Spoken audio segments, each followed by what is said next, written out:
আপনাদের সবাইকে স্বাগত জানাচ্ছি আপনার মতের আজকের আয়োজনে পাওয়ার্ড বাই স্বপ্নধারা। আমরা আজ কথা বলতে চাচ্ছি ট্রাম্পের শুল্ক নীতি ঝুঁকি কতটা, এই প্রশ্নটা রেখে এবং সেই জায়গায় বাংলাদেশের উপর যে বাড়তি শুল্ক আরোপ করা হয়েছে, ট্রাম্প প্রশাসন যে শুল্কটা আরোপ করেছে বা তাদের সেই যে নীতি, সেখানে আমাদের আগের যে 15% সব মিলিয়ে যদি 50% হয় তাহলে অবস্থা কি দাঁড়াবে, সেটা আমাদের রপ্তানির অবস্থা কি দাঁড়াবে, আমাদের বিনিয়োগ কিংবা কর্মসংস্থানের জায়গাটায় আরও কতটা ভাবতে হবে, নাকি সত্যি আমরা কোনো ঝুঁকির মুখেই পড়ে যাচ্ছি, ক্ষতি অনেক ভয়াবহ আকার ধারণ করবে, সেই ব্যাপারটাই জানবার চেষ্টা করব আপনার মতের আজকের আয়োজনে। আমি ফেরদৌস আহমেদ থাকছি আপনাদের সাথে পুরোটা আয়োজন জুড়ে। আর যাদেরকে পেয়েছি শুরুতে আপনাদের সাথে আলাপ করিয়ে দিই। আমাদের মাঝে আজ উপস্থিত রয়েছেন বাংলাদেশ চেম্বার অফ ইন্ডাস্ট্রির সভাপতি আনোয়ারুল আলম চৌধুরী পারভেজ এবং রয়েছেন সর্বডানে জ্যেষ্ঠ সাংবাদিক মোস্তফা ফিরোজ।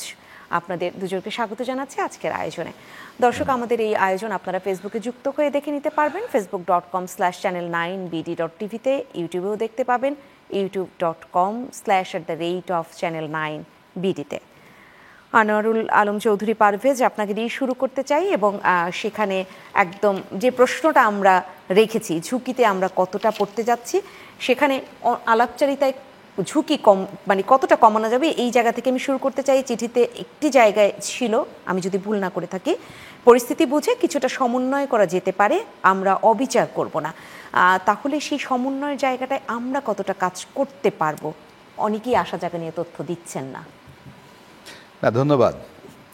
আসলে ট্রাম্পকে নিয়ে পুরো পৃথিবী কিন্তু একটু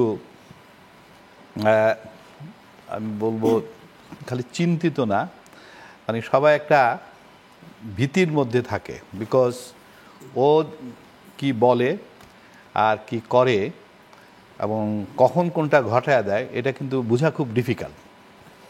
ওর সাথে সবচেয়ে যারা ক্লোজ অ্যালায়েন্স, আজকে যদি আমি বলি জাপান এবং সাউথ কোরিয়া, তাদেরকেও কিন্তু সে 25% ট্যারিফ দিয়ে বসে গেছে।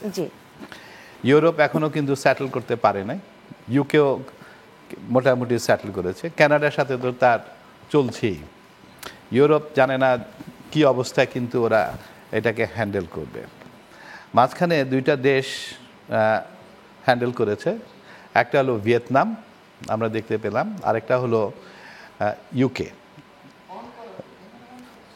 লন্ডন, ইউকে, যেটা ইউকে এবং ভিয়েতনাম, ওরাই কিন্তু নেগোসিয়েশন করে সাকসেসফুল হয়েছে ইন এ সেন্স যে দে আর হ্যাপি যে তাদেরকে ভিয়েতনামকে 20% ট্যারিফ দেওয়া হয়েছে এবং ট্রান্সশিপমেন্ট হলে সেখানে বলা হচ্ছে অ্যানাদার 20%, আর ইউকেতে দেওয়া হয়েছে 25%, কিছুতে বোধহয় 10%। এনিওয়ে, আর কোনো দেশের সাথে কিন্তু এখন পর্যন্ত কমপ্লিট হয়নি নেগোসিয়েশন, তারা এখনও করে যাচ্ছে। বাট এর মধ্যে আমাদের মতন কিছু দেশ তাদের একটা লিস্ট ও ডিক্লেয়ার করেছে যে 1 অগাস্ট থেকে এটা কার্যকর হবে। সেটা হলো যে বাংলাদেশ তার মধ্যে একটা দেশ যেখানে 35% ট্যারিফ। এখানে খালি 35% ট্যারিফ, এটা অন টপ অফ কিন্তু যেটা আমাদের এক্সিস্টিং আছে, যেটা আপনি বলেছেন যে এটা হলো 16.5%, তার মানে হলো 51% কিন্তু এখানে ট্যারিফ আসবে। আর এর সাথে আরেকটা কিন্তু ক্লজ দেওয়া আছে, সেটা হলো হায়ার ট্যারিফ ফর ট্রান্সশিপড গুডস। এই যে ট্রান্সশিপ নিয়ে অনেকে কিন্তু কনফিউজ, বিকজ WTO রুল অনুযায়ী সেটা হলো যে যদি কোনো কান্ট্রিতে, যেমন বাংলাদেশ চায়না থেকে ফেব্রিক্স ইম্পোর্ট করে এবং ইম্পোর্ট করে আমরা গার্মেন্টস বানাই, আমরা আমেরিকা এক্সপোর্ট করি, সো এইটাকে ট্রান্সশিপ বলে না। ট্রান্সশিপমেন্ট WTO রুলস অনুযায়ী হলো যে একটা কমপ্লিট গার্মেন্টস হলো আসলো বাংলাদেশে, এসে ওটাকে প্যাকিং করলো, তারপর এটা যদি আমেরিকায় শিপমেন্ট করে তাহলে এটা ট্রান্সশিপমেন্ট বলা হয়। আর ওখান থেকে হাফ ডান গার্মেন্টস আসলো বাংলাদেশে, এসে বাংলাদেশ কমপ্লিট করলো এটাকে, তারপরে এক্সপোর্ট করলো।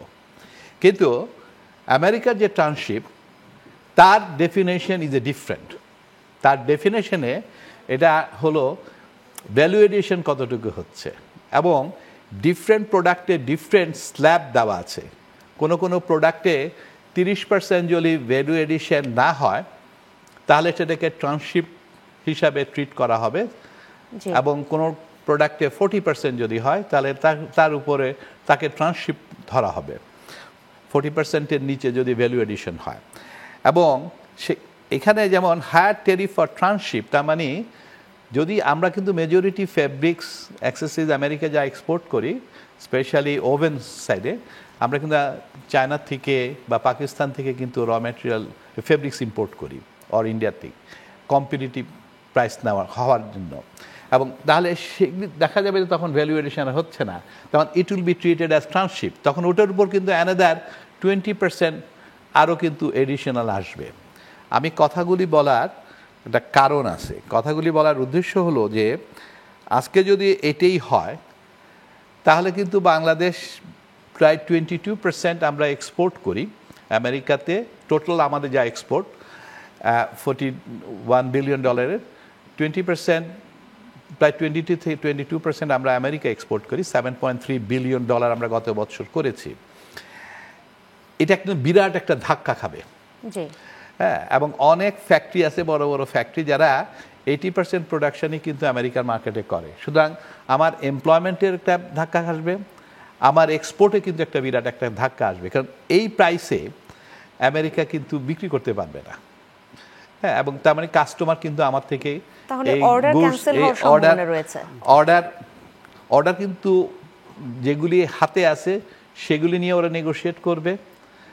অর্ডার যেগুলি দেওয়ার কথা, অনেক অর্ডার কিন্তু তারা ধরে রাখছে এই ওর ট্রাম্পের ডিসিশনের জন্য, 9 এপ্রিলে কি বলে সে, এবং সেটার উপরে সে অর্ডারগুলি কিন্তু কিছু হয়তো আসবে, কিছু হয়তো আবার ক্যান্সেল হবে। কারণ আমেরিকা যে গতবারই যখন ট্যারিফ ডিক্লেয়ার করেছিল এপ্রিল মাসে, তখন ওদের স্টাডি বলছিল, তখন যে 35% বেসিসে ছিল, ওদের স্টাডি বলেছিল যে এইটা যদি ইম্পোজ হয় তাহলে আমেরিকার টোটাল আরএমজি সেক্টরের রিটেল সেলস ড্রপ করবে হলো 30%। তার মানে এটা কি, আমার দেশে কিন্তু অর্ডার কম আসবে, it will effect to the. আপনি এই অল্প সময়ে যেটুকু তথ্য দিলেন তাতেই ঝুঁকিটা কত বড় আকার ধারণ করতে পারে সেটা বোঝা গেল। আমি ধাপে ধাপে আর কোন কোন ঝুঁকি রয়েছে কিংবা এই ঝুঁকিটাই আরও কতটা বড় সেটা জানবার চেষ্টা করব। মোস্তফা ফিরোজ রয়েছেন, আপনাকে একটু শুনে নিতে চাই। এবং এই যে ঝুঁকি তৈরি হলো, আপনাকে আমি যে জায়গাটায় শুনতে চাই যে নেগোসিয়েশনের জায়গাটা ভিয়েতনাম পেরেছে, আমরা পারিনি, কিন্তু একটা প্রতিদ্বন্দ্বী দেশ হিসেবে ভিয়েতনামের নামটা সবার আগে উঠে আসে, বিশেষ করে তৈরি পোশাক শিল্পে। এবং সেখানে ভারত পাকিস্তানও যদি সেই জায়গাটা এগিয়ে যায় নেগোসিয়েশনে, বাংলাদেশের অবস্থা কি দাঁড়াবে? সেখানে কেন আমরা পিছিয়ে পড়লাম? এটা বললে আসলে একটা রাজনৈতিক আলোচনা হবে। পারভেজ ভাই যেহেতু আছেন, উনি ব্যবসা বোঝেন, অর্থনীতি বোঝেন, আমি রাজনীতিটা বুঝি। আবার রাজনীতি ব্যবসা বাণিজ্যের সাথে সম্পর্কিত নানাভাবে। এখানে একটা পলিটিক্যাল ডিরেকশন দরকার ছিল। আমেরিকাকে হ্যান্ডেল করার মতন বা এই খুঁটিনাটি অনেক বিষয়গুলো আছে, সেটা হয়তো আমি কিছুটা জানি, মানে ইন জেনারেল সরকারে যারা আছেন সবাই তারা ইন জেনারেল জানেন, কিন্তু একেবারে ভেতরে যে খুঁটিনাটি যে বিষয়গুলো জানেন যারা এই সেক্টরের সাথে সম্পৃক্ত বিশেষজ্ঞ। পারভেজ ভাই যেটা জানবেন সেটা ওই বাণিজ্য সচিব, বাণিজ্য উপদেষ্টা হোক, যেই হোক না কেন, তার পক্ষে সম্ভব না এটা জানা। এটা স্বাভাবিক। একজন ওই ক্যামেরা পার্সন, উনি ক্যামেরা সম্পর্কে যা জানে, আমি কি জানবো? নিশ্চয়ই। আমরা এইটাকে দেখা যাচ্ছে যে প্রতিটা ক্ষেত্রেই সরকারের অনেকগুলো সদিচ্ছা শুধুমাত্র আলাপ আলোচনা না করার জন্য ভেস্তে যাচ্ছে। আপনি এনবিআর সুন্দর মানে সংস্কার, তার সব কিছু ভালো, আপনি আলাপ আলোচনা ছাড়াই আপনি এটাকে ইমপ্লিমেন্ট করতে যে লেজে গবরের অবস্থা।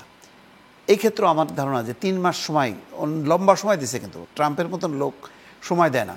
সে 2 সপ্তাহ সময় দিয়ে 2 দিনের মাথায় ইরান আক্রমণ করা মানুষ, তো সেখানে 3 মাস কিন্তু অনেক সময় ছিল। সেইটা এই সময়টাই আমি জানি না বিজনেস কমিউনিটি কতখানি ইনভলভ হয়েছে যারা এই সেক্টর নিয়ে, এবং কিভাবে আলোচনা, তারা নিজের উপস্থিত না থাকুক কিন্তু তারা একটা গাইডলাইন দেয়া, একদম টু দ্য পয়েন্ট ধরিয়ে দেয়া, অনেকগুলো পয়েন্টগুলো সামনে নিয়ে আসা, সেই পেপার ওয়ার্কসগুলো হয়েছে কিনা, আলাপ আলোচনাগুলো হয়েছে কিনা আমরা কিন্তু কিছুই জানি না, সেরকম তৎপরতা হয়েছে কিনা। আমার ধারণা যে এখানে একটা ঘাটতি আছে। নতুবা ভিয়েতনাম পারবে, আমরা পারবো না, এটা মানে ভিয়েতনামের সাথে মূল এটা কি ওই একই তৈরি পোশাক, আমাদের সাথে কি তৈরি পোশাক, তো তৈরি পোশাকের এতে মানে মানে ভিয়েতনামের থেকেও যেটা যায় আমার ধারণা যে তৈরি পোশাকটাই হয়তো মেইন। তো ওরা পারলো, আমাদের তো আরও বেশি পারার কথা, কারণ আমরা তো ভিয়েতনামেরও আগের প্রজন্ম পোশাক রপ্তানির ক্ষেত্রে। এইটা নিয়ে আমার ধারণা যে যথেষ্ট পরিমাণ যেই এখানকার বিভিন্ন সেক্টরগুলোকে এক্সপার্টদেরকে ইনভলভ না করার, এটা হয়তো একটা ব্যর্থতা, তার প্রভাব পড়ছে। দেখেন মানে ভিয়েতনামের তো অনেক আইটেম আছে, গার্মেন্টসের বাইরে চাল টাল অন্যান্য কৃষি অনেক পণ্য আছে, সেগুলো দিয়ে কাভার করতে পারে। কিন্তু আমাদের তো এই একটাই, আর হলো রেমিটেন্স। এই দুটোই আমাদের ইকোনমিটা বাঁচায় রাখে। আমরা যারা মোটা অর্থে জানি ইকোনমিকে, সেখানে যদি এই তৈরি পোশাকের সেক্টরটা যদি ধ্বংস হয়, যদি আমরা প্রতিকূলতার মধ্যে পড়ি এবং 15% প্লাস হচ্ছে 35%, এটাই যদি থেকে যায়, এটা দিয়ে কোনোভাবেই মানে আমেরিকার বাজার আমরা এটা হারাবো তো বটেই। আমার ধারণা যে এটার একটা প্রভাব ইউরোপের বাজারেও পড়বে, একটার থেকে আরেকটা সম্পৃক্ত। ফলে আমি তো দেখছি যে একটা বিশাল একটা অন্ধকার সামনে। এই অন্ধকারটা কাটানোর জন্য আরও আগে থেকে উদ্যোগ নেওয়া উচিত ছিল। এখন শেষ মুহূর্তে এসে কতটুক মানে আমরা কুলায় উঠতে পারবো আলোচনায়, সেটা বলা খুব ডিফিকাল্ট। যদিও ভারতের সাথে আলোচনা শেষ পর্যায়ে, ভারতে হয়তো একটা ভালো যদি অ্যাচিভমেন্ট নিয়ে আসতে পারে, দেখা যাবে যে আমাদের এই তৈরি পোশাকটা চলে যাবে হচ্ছে ভারতের হাতে। ভিয়েতনাম ওরা ওইটা কাভার করবে, আমরা কোথায় যাব? অথচ মানে যদি আমরা নেগোসিয়েশনে এগোতে পারতাম, চীনের অনেক কিছু আমাদের এখানে বিনিয়োগটা পর্যন্ত আসার সম্ভাবনা, সেটাই তো সবাই ধারণা করছিল যে বাংলাদেশ আগায় যাবে, চীনের এই তৈরি পোশাক সহ অন্যান্য অনেক জিনিস আমাদের দেশে আসবে। এখন তো উল্টা হয়ে যাবে মনে হচ্ছে। জি, আনোয়ারুল আলম চৌধুরী, পারভেজ আপনার কাছে আসি। যে অভিযোগটা উঠেছে এবং এই খাত সংশ্লিষ্ট মানে ব্যবসায়ীরা অনেকেই বলেছেন যে যাদেরকে রাখা হয়েছে তারা আসলে খুব বেশি এই যে বাণিজ্য কাঠামো বা এই ইতিহাসের সাথে যুক্ত এমনটা না, দর কষাকষিতে যারা যুক্ত রয়েছেন। অভিযোগটার আসলে সত্যতা আপনার কাছে একটু আরও মানে নিঃসন্দেহভাবে নিশ্চিত হতে চাই। না, কথাটা কিন্তু আসলেই সত্য।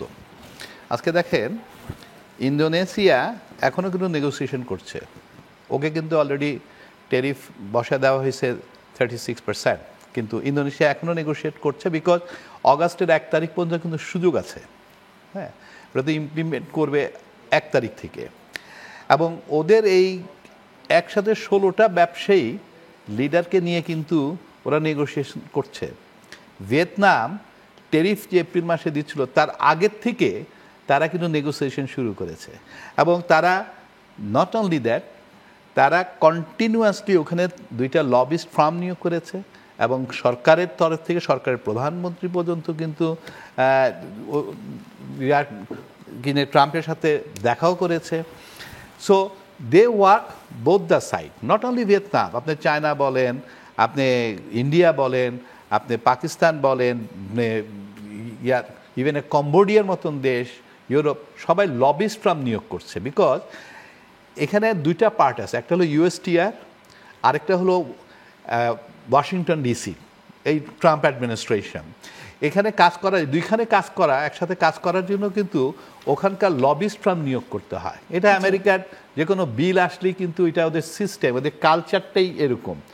এবং আর ট্যারিফের মতন জিনিস যে ইউএসটিআরকে বাদ দিয়েই ট্রাম্প অ্যাডমিনিস্ট্রেশন নিজেই কিন্তু এই ডিসিশনটা দিয়েছে। এখানে কিন্তু USTR is not part with it, এবং সেটা কিন্তু ইউএসটিআর নিজেই কিন্তু স্বীকার করেছে। যখন তাকে তাদের কংগ্রেসে তাকে ডাকা হইলো, সে নিজে বলছে না, আমরা তো উই ডোন্ট নো, আমাদেরকে তো সারা ইগনোর করে উনি ট্রাম্প কিন্তু এটাকে ইম্পোজ করেছে গ্লোবালি।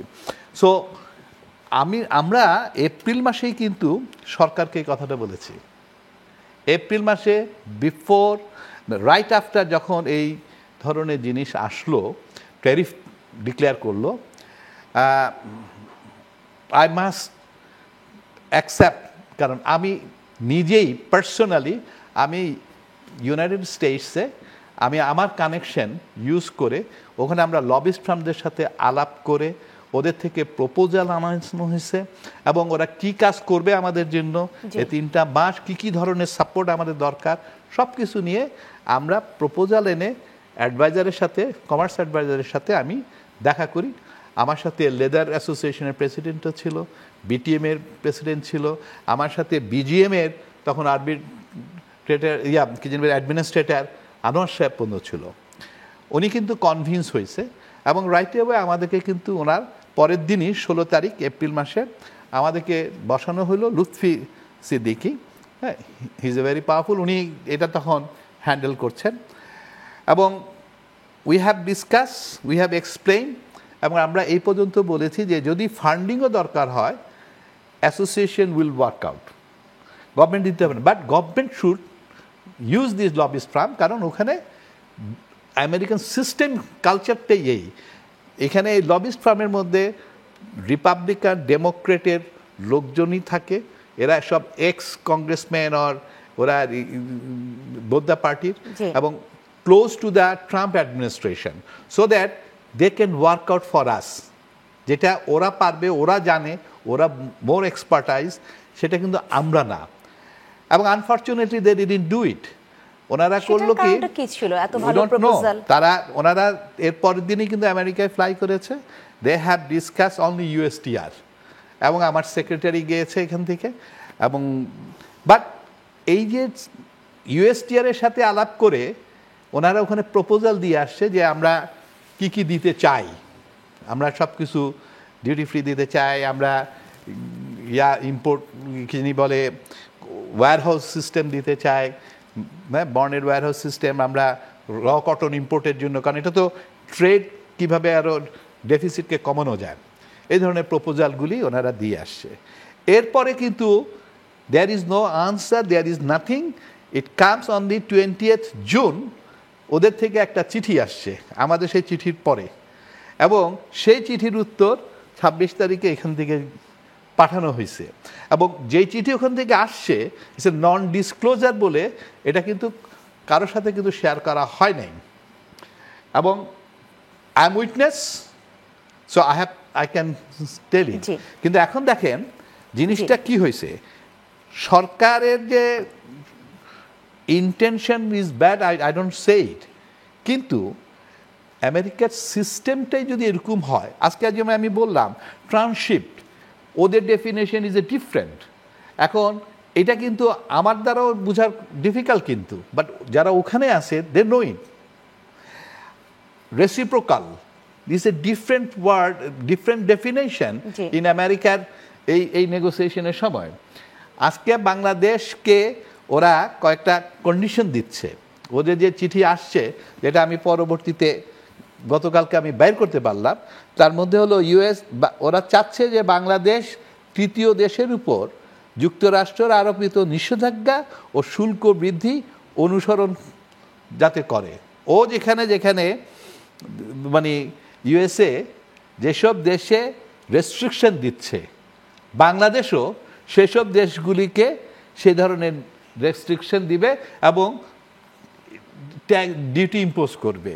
সে বাংলাদেশকে বলতেছে যে যেসব দেশে ডিউটি বেনিফিট, আমেরিকাকে আমরা যেসব ডিউটি বেনিফিট দিব, এগুলি আবার অন্য দেশগুলিকে দিতে পারবো না। এখন এই ধরনের কন্ডিশন বাংলাদেশ সরকার তো অ্যাকসেপ্ট করতে পারবে না। এখন দেখেন এই জায়গাগুলো, এই যে জিনিসগুলি, এগুলি কিন্তু আজকে যদি আমার এপ্রিল মাসে এগুলি লবিস্ট ফার্ম নিয়োগ করা হয়তো, ওরা কিন্তু এগুলি খুঁজে বের করতো, ওরা খুঁজে বের করে ওরা কিন্তু আবার আরেকটা আনসার রেডি করতো। হ্যাঁ, এখনকার এসে কিন্তু আমি এই জায়গায় এসে পৌঁছতাম না, কারণ সেটা ডিসক্লোজ করা হয়নি। আমি একটু বিরতি নিব, বিরতি থেকে ফিরে এসে আরো শুনি, কারণ এই আলোচনাটা একটু ব্যাপ্তি সহকারে শুনলে হয়তো দর্শকরা বুঝতে পারবেন। দর্শক, আপনারা যারা রয়েছেন আপনার মতের আজকের আয়োজনে পাওয়ারড বাই স্বপ্নধারা, আমরা বাকি আলোচনা নিয়ে ফিরবো শীঘ্রই, সাথে থাকবেন।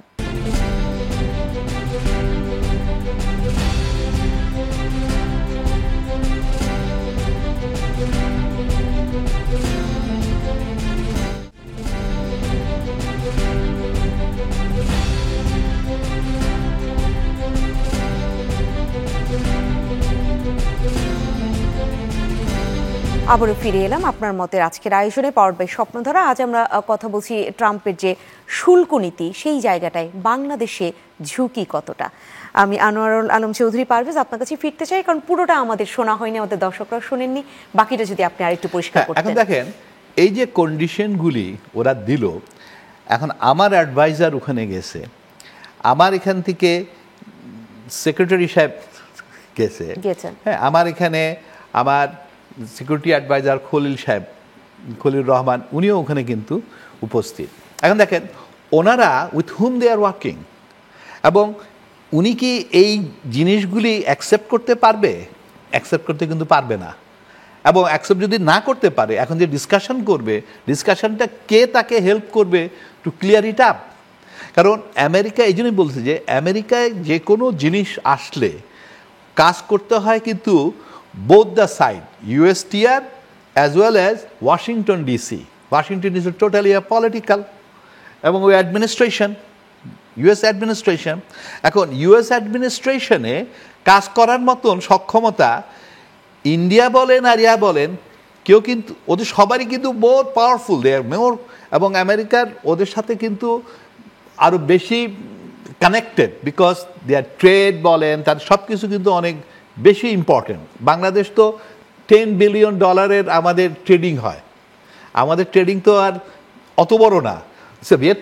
ভিয়েতনামের trading is $150 billion with America.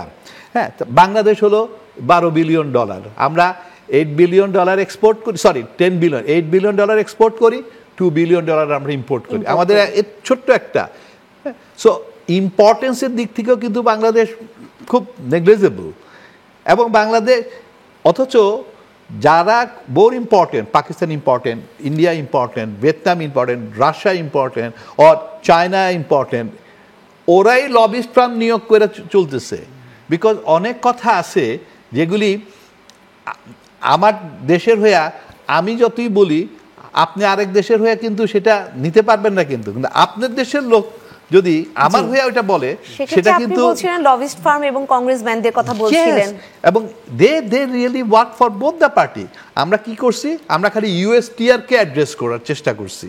Who is the USTR ওখানে একা? জি, তাহলে এখানে বড় ভুলটা হয়ে গেল কিনা, ব্যুরোক্রেটিক জায়গার মধ্যে আমরা কনসেন্ট্রেট করছি। এই জায়গাটা we have made a mistake, but I don't know, government maybe they have a more strong some lobbyist, I don't know, but যদি সেটাই হয়ে থাকে, আমি আপনার কাছে আবারও ফিরবো, যদি সেটাই হয়ে থাকে যে একটা ভুল, মোস্তফা ফিরোজ আপনার কাছে এখানে একটু আসি, তাহলে সেই ভুল শুধরাবার সুযোগ কি আমাদের রয়েছে? কারণ আগস্টের 1 তারিখ থেকে, নাকি আসলে ভুলের মাসুলটাই আমাদের গুনতে হবে? এটা আমরা একটা বিপদের মধ্যে পড়ে গেছি আর কি। হ্যাঁ, এখন যদি এক ধরনের দয়া করে বা কোনো আমাদের ভাগ্য ফেভার করে, তাহলে হয়তো আমরা উতরে যাব। কিন্তু আমরা 3টা মাস যখনই নাকি প্রথম এটা আসলো, তারপর থেকে কেন এটার একটা সিরিয়াস একটা টাস্ক ফোর্স গঠন করে এটাকে একটা সমন্বিতভাবে আমরা কি করা উচিত, কি করলে ভালো হয়, এই জিনিসগুলিকে কেন গুরুত্ব দিলাম না? মানে মনে হলো যেন আমরা আবেদন করলাম, ট্রাম্পের কাছে বললাম যে 3 মাস সময় দাও, উনি 3 মাস সময় দিল, আমরা মনে হলো যে আমাদের একটা প্রাথমিক বিজয় হয়ে গেল। বিজয়টা হবে তো তখনই যখন এটা আমরা ইমপ্লিমেন্ট করতে পারবো, তখনই। কিন্তু একটা শুধু বলো যে আচ্ছা ঠিক আছে, সময় চেয়েছো, এসে দিলাম মানে তো এই না যে তোমার দাবি মেনে নিলাম।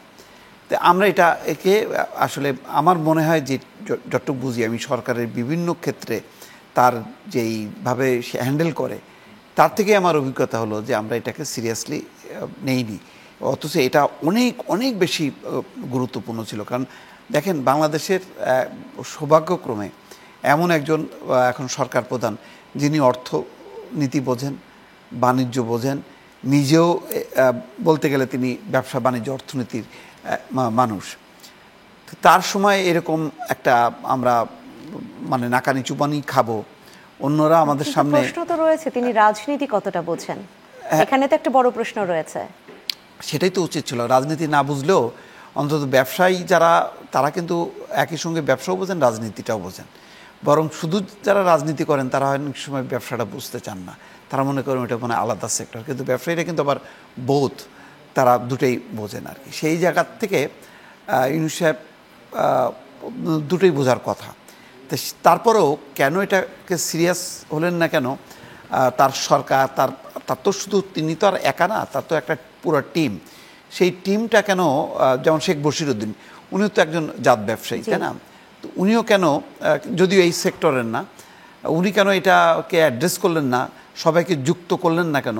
ঠিক আছে, যদি এমনও হয় যে আমাদের যেমন ইরান অনেক নিষেধাজ্ঞার মধ্যে থাকে, রাশিয়া থাকে, যদি এমন হতো যে না বাংলাদেশের ব্যাপারে খুব বৈরী, কিন্তু তা তো না, বরং আমরা দেখছি যে যতটা মনে হচ্ছিল যে ট্রাম্প প্রশাসন আসলেই বোধহয় বাংলাদেশের অবস্থা খারাপ হয়ে যাবে, কিন্তু পরে দেখা গেল যে না, উল্টা, বরং বাংলাদেশকে তারা যথেষ্ট গুরুত্ব দিচ্ছে এবং তারা মনে করছে যে এখানে ইন্দো প্যাসিফিক অনেক পলিটিক্সের ক্ষেত্রে বাংলাদেশ গুরুত্বপূর্ণ। সেই গুরুত্ব বিবেচনায় আমরা ওই গুরুত্বের সঙ্গে আমাদের এই বাণিজ্যের গুরুত্বটাকে আমরা একত্রিত বাণিজ্য করতে পারলাম উপদেষ্টার না। কথা আপনি বলছিলেন যে তিনি নিজেও তো একজন জাত ব্যবসায়ী, কিন্তু জাতীয় নিরাপত্তা উপদেষ্টা খলিলুর রহমানের কথা অনেকে বলছেন যে তিনি ওখানে থেকে আসলে কতটা কি কাজ করতে পারলেন, নাকি যেটা চৌধুরী পারভেজও বলছিলেন যে যারা এই বিষয়টা ভালো বোঝে বা লবিস্ট সেই ফার্ম, তারা বোধহয় কাজটা ভালো করতে পারতেন, ভালো পরামর্শ দিতে পারতেন, সেখানে আপনি কি বলবেন?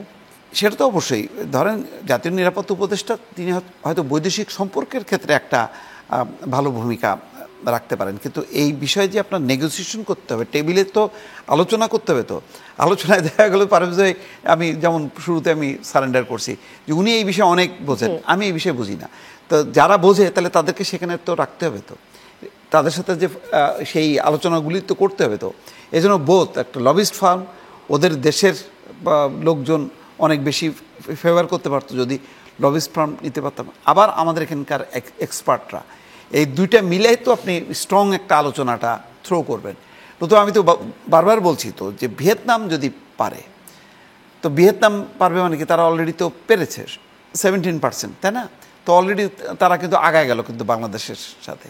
আমরা এখন চিন্তা করতেছি 50 না 51%, সেখান থেকে কত আমি নিচে নামাবো, কত নামাবো, ধরেন আরও 15% বাদ দিল 35, তো সেটাও তো আমার অনুকূলে হলো না, আমি আগের চেয়ে তো আমি খারাপ অবস্থা, আগের চেয়ে তো ডাবল ডিজিটে আমি থাকলাম।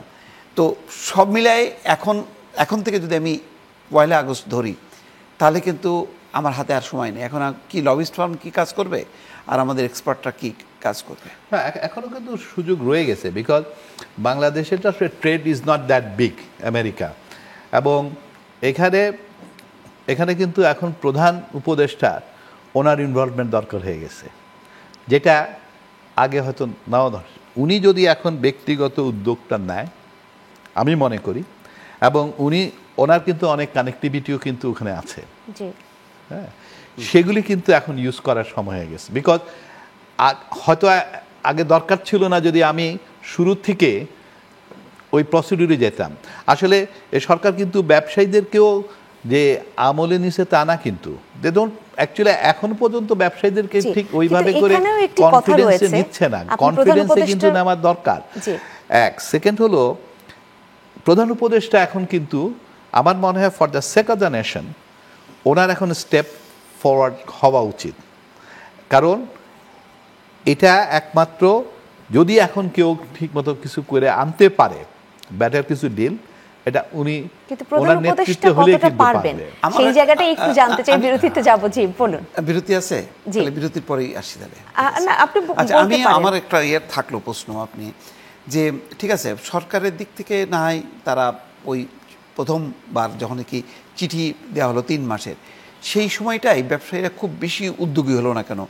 আমি ব্যক্তিগতভাবে আমি নিজেই উদ্যোগ নিয়েছিলাম, যারা যারা এফেক্টেড হতে পারে, বিজিএমএও এটার মধ্যে ইনভলভ ছিল, বিটিএমএ হলো, লেদার অ্যাসোসিয়েশন পর্যন্ত হলো। আমরা আমেরিকা থেকে ইভেন লবিস্ট ফার্ম থেকে অফার পর্যন্ত আনলাম, এবং সেটা নিয়ে আমরা পার্সু করছি। এখন এরপরে যদি ওনারা সেটা অ্যাকসেপ্ট করার দায়িত্ব, কিন্তু অ্যাকসেপ্ট করা না করা কিন্তু ওনাদের ব্যাপার। ইভেন জোসেফ ক্রাউলি যে ছিল বাংলাদেশ আমেরিকার কোকাসের সভাপতি, হি ওয়াজ এ লং টার্ম কংগ্রেসম্যান, তাকে দিয়ে ডাইরেক্ট লেটার পর্যন্ত অ্যাড্রেস টু দ্য আবার চিফ অ্যাডভাইজার, সেটা এনেও কিন্তু ওই পর্যন্ত প্রধানও পর্যন্ত হয়েছে। This is what we can do next is the government should decide. Even we have said যে আপনারা যখন যাচ্ছেন আপনারা আরও কিছু লবিস্ট ফার্মের সাথে আলাপ করেন, বাট একটা লবিস্ট ফার্ম নিয়োগ করেন, এটা যে ওদেরই করতে হবে not that. Even we said যদি ফান্ডিংয়ের দরকার হয় the association, we will work it out. What more the এটা তো আপনারা business স্পষ্টভাবে community বলেছেন। can do more. জি। হ্যাঁ, তা আমরা ধরে নিচ্ছি যে ঠিক আছে, ওনাদের নিশ্চয়ই they have the other mechanism, and still I hope যে মেশিনারি নিয়ে তারা কনফিডেন্ট, হয়তো it work out, we don't know. জি, আপনি আরেকটা ওয়ে আউট দেখালেন। আমি বিরতিটা থেকে ফিরে এসে নিঃসন্দেহে সেই ব্যাপারে শুনতে চাই আপনাদের দুজনকে।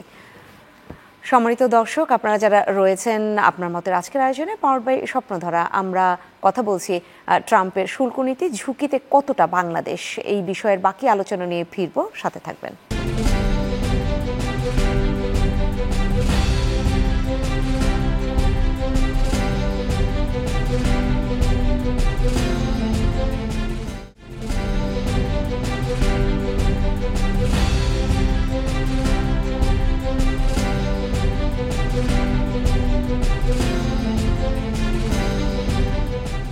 আবারও ফিরে এলাম আপনার মতের আজকের আয়োজনে পাওয়ারড বাই স্বপ্নধারা। আজ আমরা কথা বলছি ট্রাম্পের শুল্ক নীতি ঝুঁকিতে কতটা বাংলাদেশ।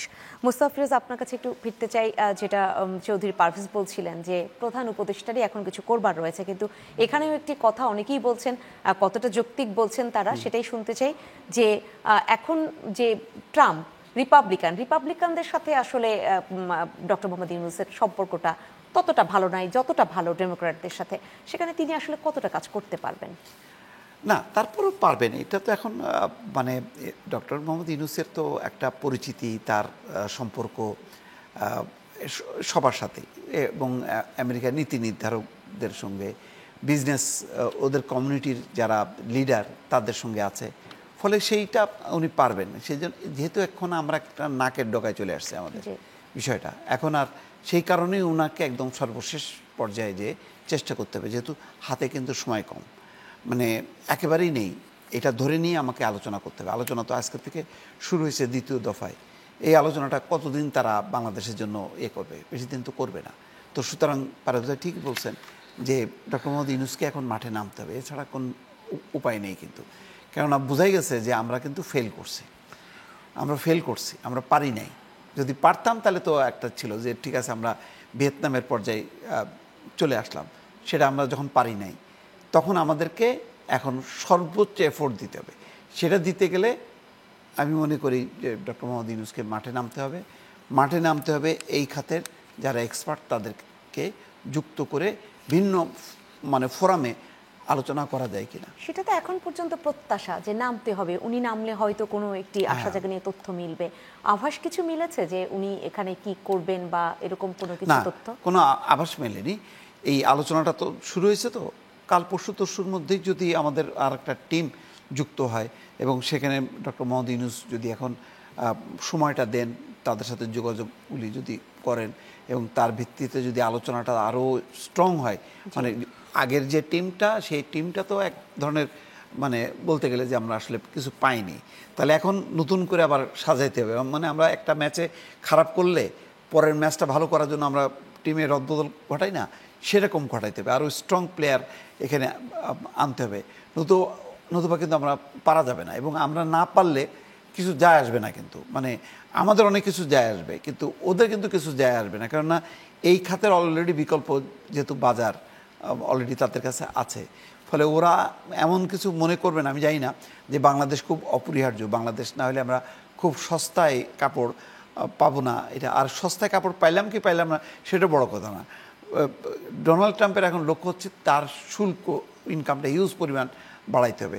আজকে আমি এতে দেখলাম যে 30,000 মার্কিন ডলার ইতিমধ্যে মানে আসা শুরু করছে বা আসবে খুব অচিরেই। এইভাবে হিসাব নিকাশগুলো করতেছে যে এই শুল্ক পুরো যুদ্ধে তিনি জয়ী হলে কত হাজার মার্কিন ডলার তিনি ইনকাম করবেন, ওই হিসাব করতেছে। ওই হিসাবের মধ্যে কিন্তু বাংলাদেশ তার মাথার মধ্যে নেই। কিন্তু আমাদের তো এটাই একটা বড় সম্পদ। আমাদের যদি এরকম তৈরি পোশাকের মতন যদি অসংখ্য আইটেম থাকতো, তাহলে আমরা চিন্তা করতাম না ঠিক আছে একদিকে গেল। কোনোভাবে কনভিন্স করা যায় কিনা যে বায়ার যারা রয়েছেন, শুনেন, ব্যবসায়ী কিন্তু তার প্রফিট দেখবে। হ্যাঁ, তাকে দেখতে হবে সে প্রফিট কেমনে করে, তাকে দেখবে তাকে সেল কেমনে করতে পারে। এখন তাকে সেলস করতে গেলে তাকে কিন্তু মার্কেট প্রাইসের উপরে গিয়ে সে সেলস করতে পারবে না, সে কাউকে ভালোবাসে না। কিন্তু ব্যবসায়ী মনে করবেন ওর কোনো ভালোবাসা বইলা ওর অন্য কোনো কিছু নাই, কিন্তু ওর সোজা হিসাব আমি ব্যবসা করতে আসছি, আমাকে প্রফিট করতে হবে, আর আমি সেই ব্যবসাই করব যে ব্যবসা আমি বিক্রি করতে পারি, বিক্রি করে প্রফিট করে আমি বাইর হইতে পারি। সো সে যেখানে সস্তা পাবে সে সেখানে যাবে। সেটা তো দামের দিক থেকে, কিন্তু বুঝছেন? এরকম কোনো ব্যাপার সম্ভব কিনা যে এখন আমদানিকারকরাই বুঝাবে যে বাংলাদেশে সেটা তো ট্যারিফটা কমানো হোক? সেই জিনিসটা তো আমরা মিস করলাম। এখনো আমি তো বলি যে প্রফেসর ইউনুস জি, এর মতন একজন ব্যক্তি বাংলাদেশের প্রধান উপদেষ্টা, উনি যদি ডাক দেয়, সব কাস্টমাররা কিন্তু, আমাদের বায়াররা কিন্তু ready to sit with him. হ্যাঁ, এবং ওনাকে নিয়েই ওদেরকে নিয়েই কিন্তু উনিও যেতে পারে। That can B a big lobbyist, act as a lobbyist farm, কিন্তু সেটাও কিন্তু করতে পারে। কিন্তু এটা যদি এখন একটা কমার্স অ্যাডভাইজার করে, এটা হবে না। এটা কিন্তু এখন ব্যবসায় গিয়েও কিন্তু এটা এখন আমি পারবো না, সেই সারা মিলবে না সেটা বলছেন। কারণ আমাদের এখন সেই সময়টাও কিন্তু আর নাই। এবং উনি যেভাবে অ্যাপয়েন্টমেন্ট পাবে, এই যে আপনি প্রশ্নটা করলেন, উনি ডেমোক্রেটের সাথে, হ্যাঁ, বা ট্রাম্প, আর আমরা আমি নিজের চোখে দেখছি যে রিপাবলিকান সিনেটররা ওনাকে কিভাবে রেসপেক্ট করে। ওনার কিন্তু সে রেসপেক্টটা কিন্তু আছে। উনি ইজিলি ওদের থেকে অ্যাপয়েন্টমেন্ট নিতে পারবে, উনি ইজিলি ওদের সাথে কিন্তু গিয়ে বৈশা ওয়ার্কআউটটা করতে তাহলে তো পারবে, কাজ করবার সুযোগ রয়েছে। সুযোগ আছে। এখন কোশ্চেনটা হলো যে সব কিছু আমরা যেমন ইমিডিয়েটলি কোনো কথা আমরা এখন বলতে পারবো না, কারণ আজকে আমাদের যে উপদেষ্টা, ওদের সাথে বোধহয় ইউএসটিআর একটা মিটিং আছে আজকে, ওদের 8-9 তারিখে এখানে আজকে একটা মিটিং হওয়ার কথা। এরপরে আমরা বুঝতে পারবো, কারণ আমি শিওর যে যেই কথাগুলি আমি শুরুতে বললাম যে ওরা যে ধরনের টার্মস কন্ডিশন আমাদেরকে দিয়ে দিচ্ছে, এটা কিন্তু কেউ আমরা অ্যাকসেপ্ট করতে পারবো না ওই টার্মস কন্ডিশন দিয়ে। কারণ আমরা আমেরিকাকে যা ডিউটি কমাবো আমরা অন্য দেশকে দিতে পারবো না, আমেরিকা যাকে স্যাংশন দিবে আমি তার কাছে বেচতে পারবো না। এই ধরনের তো টার্মস কন্ডিশন তো বাংলাদেশ সরকার অ্যাকসেপ্ট করতে পারবে না। এখন এগুলি অ্যাভয়েড করে আসার জন্য যদি এটা না পারে, বুঝতে পারবো তো ওনারা কালকের মধ্যেই জানা যাবে, তাহলে আমি মনে করি যে আমাদের একটাই মাত্র ভরসা জায়গা, সেটা হলো ওনাকে স্টেপ আপ করতে হবে এবং ওনাকে ব্যবসায়িকও নিতে হবে, ওনাকে কিন্তু ব্যবসায়ের গাইডলাইন্সও শুনতে হবে যে এই কাকে কাকে, যেমন বায়ারদের লাগবে, এখানে কিন্তু ইয়াদেরকে সম্পৃক্ত করতে হবে, কি যিনি বলে ওয়ার্ল্ড ব্যাংকের লোকদেরকে, হ্যাঁ, যাদেরকে পারে। কারণ বাংলাদেশের জন্য RMG sector is not only foreign currency earning, it is also employment. এবং এটার সাথে অনেক ব্যাকওয়ার্ড লিঙ্কেজ ইন্ডাস্ট্রি ইনভলভ। এটা খালি ডাইরেক্টলি গার্মেন্টসের 10 লক্ষ চাকরি চলে যাবে, নো। ওই 10 লক্ষ সাথে দেখবেন অনেক প্যাকেজিং আছে, অনেক অ্যাক্সেসরি আছে, হ্যাঁ, অনেক একটা কমিউনিটি আছে, একটা ইম্প্যাক্ট, বিরাট একটা ইম্প্যাক্ট হয়ে যাবে। সো এটার জন্য এখন সবাইকে নিয়েই কিন্তু করতে হয়, কারণ এ তো একটা পাগল লোক। ট্রাম্প কিন্তু একটা টোটালি একটা পাগল লোক। হ্যাঁ, আপনাদেরকে বুঝতে হবে যে ও আবার ইমোশনালও কিন্তু। এখন ওই লোক যে তো যাতে মাথাল তালে ঠিক, আবার ও আজকে যাকে পছন্দ করে কালকে তাকে কিন্তু হেট করে। এই যে এলন মাস্ককে এখন সে দেখতেই পারে না, ওর মাথায় ছিল। সো ওকে ওইভাবে ওর সেই লোকগুলোকে নিয়েই কিন্তু এই জিনিসগুলি আসলে ওয়ার্কআউটগুলি করতে হবে। এবং ইট will be very much possible, কারণ বাংলাদেশ তো ছোট্ট একটা ট্রেডিং করে আমেরিকার সাথে, বাট হাউ সময় কম। এবং আমরা আশায় রাখতে চাই যে আমাদের যে প্রধান উপদেষ্টা, উনি এই দেশকে আশাহত করবেন না, উনি আমরাও সেখানে প্রত্যাশা রাখতেই চাই। আজকেও শেষের দিকে চলে এসেছি। মোস্তফা ফিরোজ, আপনাকে 1 মিনিট শুনতে চাই। প্রত্যাশার জায়গাটায় আমরা প্রত্যাশিত ফলাফল কতটা পাবো, সেই সবাইকে ডেকে নিয়ে কথা বলা, কিংবা প্রধান উপদেষ্টার কাজ করবার জায়গাটা। না, সেটা তো পারভেজ ভাই বললেনই যে সম্ভব। এখনো একদম সর্বোচ্চ এফোর্টটা দিতে হবে, গুরুত্বটা দিতে হবে, বুঝতে হবে যে আমাদের আর কোনো নেই। এটা পারভেজ ভাই বলেন যে আমরা ধরেন আমাদের বিদেশে 1.5 কোটি মানুষ আছে, সেটা তো আমরা চোখে দেখছি না, কিন্তু এখানে যে লক্ষ লক্ষ গার্মেন্টস কর্মী যে কাজ করে সেটা আমরা চোখে দেখি। তো এইটা যদি মানে ওই পরিস্থিতি হয়, অবরুদ্ধ হয়ে যায়, তাহলে এই শ্রমিকরা কোথায় যাবে? মালিকদের কথা বাদ দিলাম, তারা কোথায় যাবে? সেই লোডটা আমরা নিতে পারবো কিনা? দেখেন, আমরা অর্থনীতির কথা বলি, আমাদের একজন অর্থনীতিবিদ এখন প্রধান উপদেষ্টা, কিন্তু অর্থনীতির বেশ কিছু সূচকও আমরা ভালো করছি, কিন্তু আমাদের এই মিডিয়া পাড়া থেকে শুরু করে সমস্ত জায়গায় দেখেন কারো কিন্তু বেতন বাড়েনি, কারো কিন্তু কর্মসংস্থান সেই অর্থে বাড়েনি। আমরা চোখে কিন্তু সেটা দেখি না। আপনি বলতে পারেন হ্যাঁ, জিনিসপত্রের দাম তো স্থিতিশীল আছে। স্থিতিশীল মানে কি? আপনি তো অনেক আগেই বাড়ায় সেটা রেখে দিয়েছেন, তো ওইটার থেকে তো অনেক মানে অর্ধেক কমছে, সেটা তো কমেনি। ফলে এই জায়গাগুলো এমনিতেই আমরা সংকটের মধ্যে আছি, তার মধ্যে যদি এই সংকটটা ত্বরান্বিত হয় তাহলে কিন্তু আরও অস্থিরতা বাড়বে। তো সুতরাং এইটাকে সকল রাজনীতিবিদ, আমি মনে করি এই মুহূর্তে নির্বাচন তো পরে ফেব্রুয়ারিতে, তার আগে আমরা এই আগস্টের মধ্যেই মানে এই মাসের মধ্যেই আমাদের সমস্ত কিছু ফাইনাল করতে হবে এবং ভিয়েতনামের পর্যায়ে অন্তত আমরা যাতে উপনীত হতে পারি। আমাদের যে স্ট্রেংথ আছে, আমাদের যে ডক্টর মোহাম্মদ ইউনূসের যে মানে তার যে কানেক্টিভিটি আছে, তাতে আমরা মনে করি যে ভিয়েতনামের থেকেও আমাদের ভালো অবস্থানে আসা উচিত। অনেকগুলো যুক্তি তুলে ধরার মতন অবস্থানে আমরা কিন্তু আছি এবং আমেরিকাও কিন্তু মনে করছে কিন্তু যে বাংলাদেশের একটা এই ইন্দো প্যাসিফিকে আমাদের একটা যথেষ্ট গুরুত্ব আছে, তার অন্যতম একটা বন্ধু রাষ্ট্র হইতে পারে বাংলাদেশ। তো সেই সুযোগটা যখন নাকি আমেরিকা নেবে, তখন তো সেই রাষ্ট্রকে তো সুযোগ সুবিধা দিতে পারবে।